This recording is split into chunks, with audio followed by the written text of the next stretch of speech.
Saudara, tuntutan 12 tahun penjara terhadap Eliezer dibandingkan Putri Chandrawati yang hanya 8 tahun penjara menimbulkan pertanyaan apa saja peran menjadi justice kolaborator dalam sistem peradilan dan bagaimana sejarah vonis sejumlah justice kolaborator. Kami akan bahas bersama pakar hukum pidana Firman Wijaya. Selamat malam Pak Firman. Selamat malam, Mbak. Iya, Pak Firman, jadi kalau kita lihat tuntutan dari jaksa yang ini dibandingkan adalah antara tuntutan jaksa terhadap Eliezer dan juga terhadap Putri Chandrawati. Ada ketidakadilan. Apakah Anda punya pandangan yang sama? Ya, jadi terus terang saya pertama menyesalkan ya konflik kelembagaan antara kejaksaan dengan LPSK itu menunjukkan tidak adanya coordinating system, tidak ada koordinasi yang jelas Kenapa Anda dalam sistem berpikir begitu? peradilan pidana. Ya, ini menunjukkan bahwa ada tidak hanya problem policy ya menyangkut perlindungan justice collaborator, tapi juga problem koordinasi, bahkan problem interpretasi. Ini sejatinya akan membuat posisi JC menjadi posisi yang tidak menguntungkan dalam sistem penegakan hukum di Indonesia. Padahal political whistleblowing, political justice collaborator itu harapannya adalah sang pembuka fakta ya, dia inner circle, dia bagian dalam dari sebuah peristiwa kejahatan yang sulit diungkap ya, dan membutuhkan kejujuran seseorang, keberanian seseorang untuk menyampaikan secara terbuka sesungguhnya apa yang terjadi. Memang apa yang disampaikan oleh Jaksa Agung Muda Pidana Umum ya Pak Fadil Zumhana, bahwa LPSK intervensi ini sungguh mengejutkan ya, dan menunjukkan bahwa memang tidak ada integrated criminal justice system ya, tidak ada sistem peradilan yang terintegrasi kaitan dengan posisi JC. Padahal dengan saksi dan korban ya di dalam sejarah dan perjalanan sudah cukup panjang di beberapa negara itu, khususnya misalnya menyangkut kepolisian, ada tokoh namanya Frank Serpico ya, seorang polisi yang berani mengungkap skandal yang terjadi di institusinya. Nah, hanya memang perbedaan tafsir antara jaksa dengan LPSK ini harus segera diakhiri. Kalau tidak akan menempatkan posisi JC dalam posisi yang tidak menguntungkan. Tapi Pak Firman begini, sebenarnya secara aturan begitu, keistimewaan seorang JC itu seperti apa dalam sistem peradilan kita, Pak? Ya, sebenarnya dalam beberapa instrumen penanganan kasus-kasus yang serius crime, memang JC itu instrumen ya perlindungan terhadap seseorang yang dianggap menjadi bagian dari pelaku, tetapi memang tidak bisa sebagai pelaku utama. Nah, disinilah yang menjadi perdebatannya, siapa pelaku biasa, siapa pelaku utama. Maka degree of evidence, tingkatan pembuktian itu akan menentukan memang. Dan judicial notice, catatan hakim ini penting nanti untuk melihat bagaimana posisi siapa Richard Eliezer, dan dengan mengamati berbagai putusan-putusan yang ada sebelumnya yang disebut landmark decision terkait dengan posisi JC. Bagi saya sebenarnya penentuan tuntutan sebesar 12 tahun dan kemudian menimbulkan gesekan antar lembaga ini, kita bisa potret bagaimana kondisi JC di Indonesia. Kalau ini sudah sering kali terjadi, bahkan katakanlah melalui kasus ini posisi tetap tidak menguntungkan, maka JC sebagai ruang partisipasi publik akan sepi dukungan. Siapa yang mau menjadi JC? Itu dampak yang bisa muncul ya, Pak? Iya. Jadi sebenarnya kalau bicara undang-undang kapasitas kelembagaan, semestinya tidak bisa dikatakan LPSK mengintervensi. Nah, saya mengatakan justru LPSK ada di tengah, harus ada di dalam circle peradilan. Tapi sampai hari ini kan nyatanya tidak. Dia hanya jadi penonton. Ya.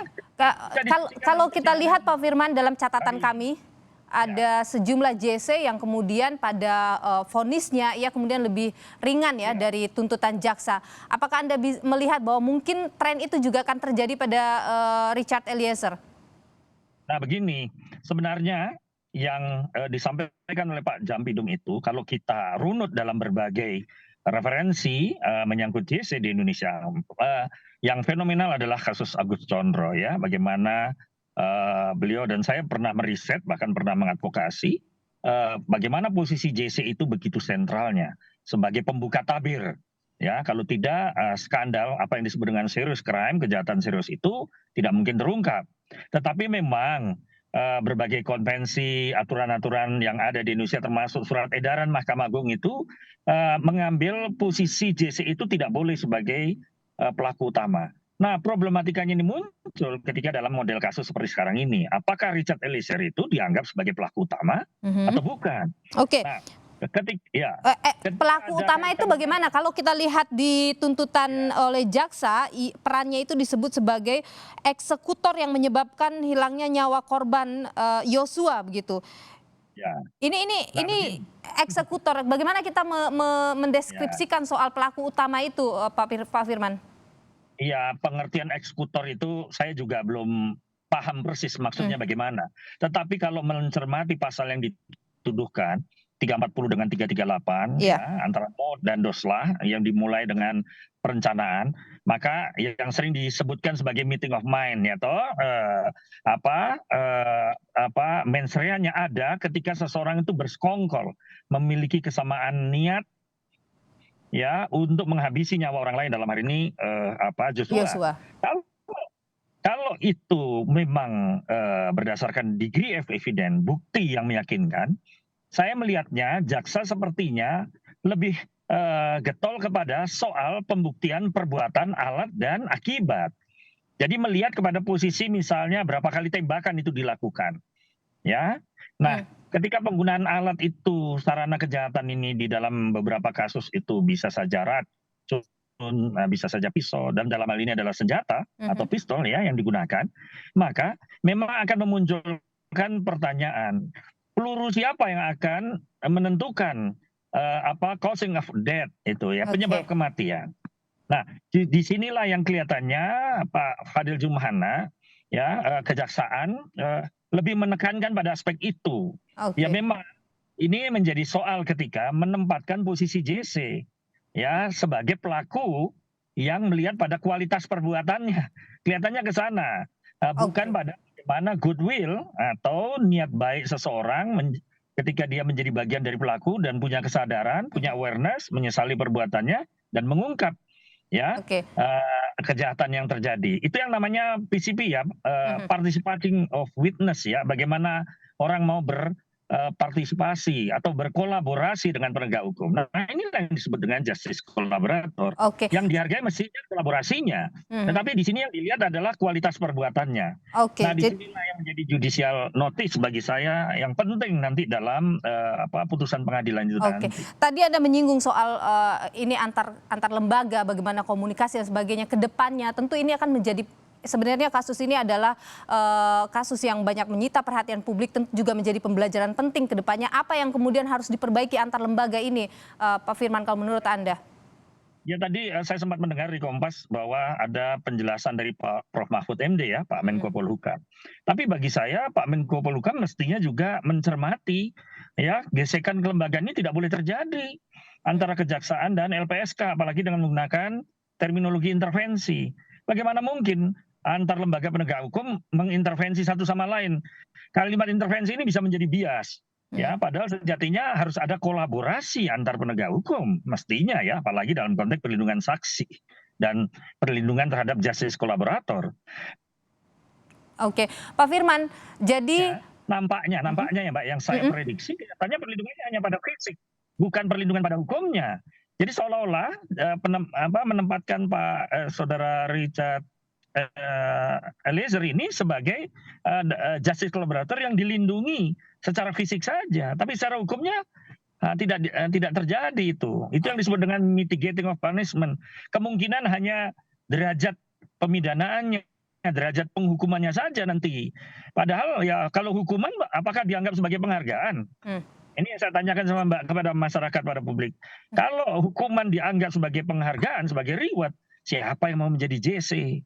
Maka itulah JC seringkali sepi dukungan. Padahal menjadi JC itu bukan pilihan yang mudah, ya, penuh dengan risiko. Dan dengan apa yang muncul dalam tuntutan kemarin ini juga akan semakin membuat orang tidak ingin menjadi JC. Ya, kira-kira semacam itu. Apatisme akan terjadi. Satu sisi dituntut untuk cooperating ya, kerjasama. Ya, tapi di sisi lain ada kegetiran, ya, buat apa saya berpartisipasi kalau hadiahnya hukuman? Kira-kira begitu. Mhm.